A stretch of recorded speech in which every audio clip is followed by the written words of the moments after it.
Hi, everyone. Sam Eckmann of Gold Derby here with Nancy Nugent Title from Wicked, the supervising sound editor. And this musical is quite epic. And the actors, they decided they wanted to sing live on set, which obviously helps the performers connect to the lyrics. But I feel like that must open up a huge can of worms for the sound department. So, what challenges does that present you? What kind of sound effects, if any, can you have while you're recording live on set? Well, that decision was made very early on in production, and it ended up being wonderful. We planned from the very beginning to use as much live as possible. I had my first talks with Simon Hayes, production mixer, in the end of 2022, and then he was very early on sending us test sound rolls just so we could be prepare ourselves for the massive amount of coverage that he was going to provide, which was multiple booms. In every shot, even a simple two shot would have a boom on each character. He loved each character, multiple spots on their body, just considering costumes and movement and choreography. And Alphaba's hat always had a microphone on it, just every opportunity.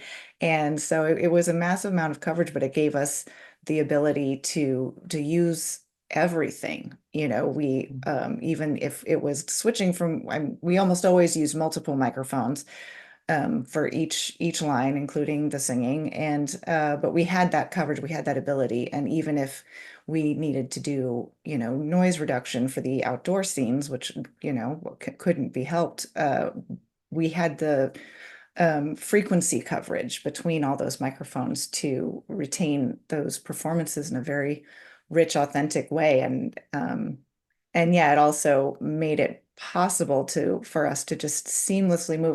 When you're doing a musical, our first goal was to never feel a shift between spoken dialogue and sung vocals, for it to all exist in the same space all the time. And of course, that made that infinitely easier. Yeah.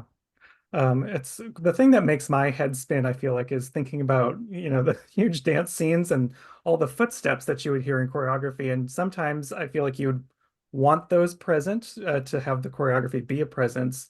And other Mhm. times it would get in the way of recording, I would Sure. think. So what was that relationship like figuring that process out? Sure, sure. Well, there were definitely times where, all takes were used, just as in every movie, every line of every film. It tends to be pieced together as needed, as long as the original performance was honored. And also, they went to great lengths.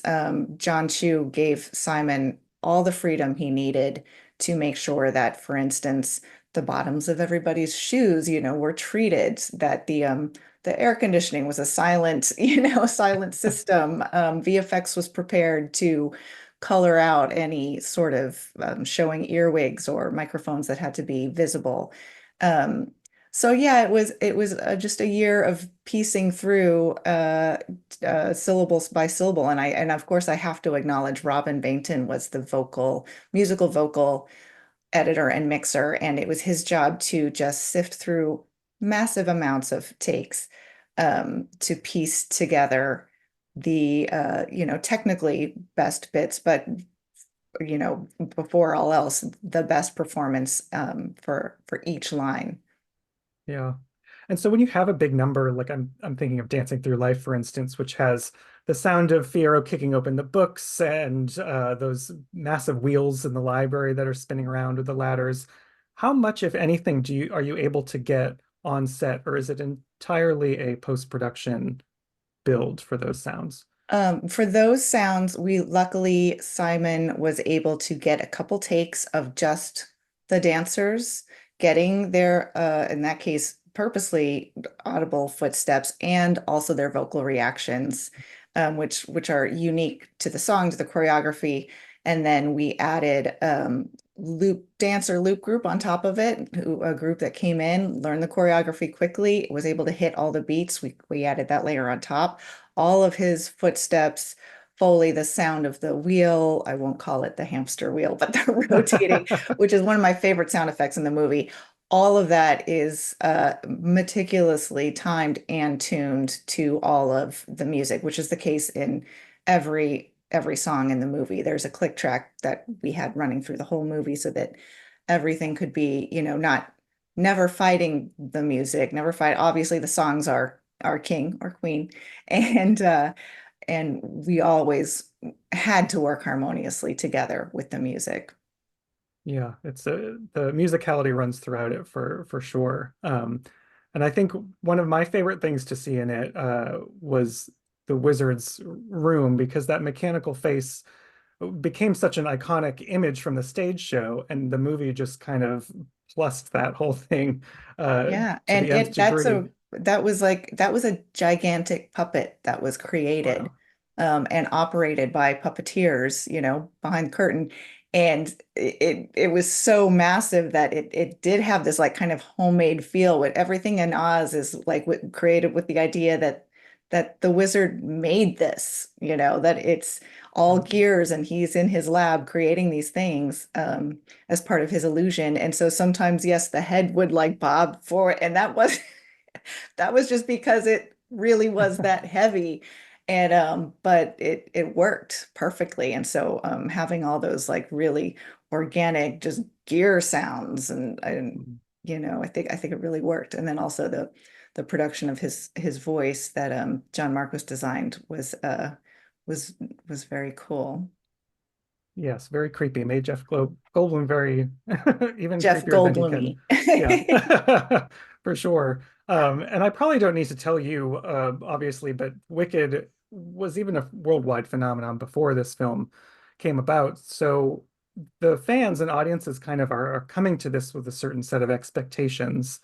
Was that kind of a present thought for you while you were working on Every this? Did that yes, weigh on you?